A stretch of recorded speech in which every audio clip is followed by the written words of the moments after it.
Hi, this is Rick Stroud with Stephen Holder of the St. Petersburg Times here at One Buck Place, and it all starts for real this week.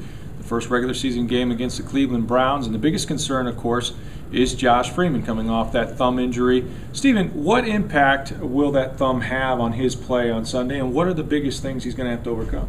Well, it's going to impact him from a pain standpoint. There's going to be some discomfort, let's be honest. But I think once he gets out there and the blood gets flowing, he'll be okay, and he'll be able to shut that out of his mind. I think one of the things that we really have overlooked in this whole story is the impact that the snap from the center is going to have, because that's a very forceful event. Obviously, it happens on every snap, every single play. So that's what they haven't really tested and experimented just yet. That's what's happening today on the field. I did get a chance to look at him in the very early portion of practice today. He looks very accurate. He looks like he's got very strong release like he always does. So he'll be fine, I think, in throwing the ball. It's just going to be a matter of whether or not that snap, I think, from the center impacts that thumb and does any potential damage there or causes him any discomfort, really. I think the damage is pretty much done. So elsewhere, staying in the offensive backfield, though, we really saw a reshaping a little bit of the running back core, bringing in LeGarrette Blount and Craig Lumpkin the last couple of days. What do you think the team's trying to accomplish there, and what do you think the motives are behind those moves? Well, I talked to Mark Dominic, and he simply said that when he looked at his roster, he felt very uncomfortable about the running back position, and they had some depth at wide receiver, so of course they waived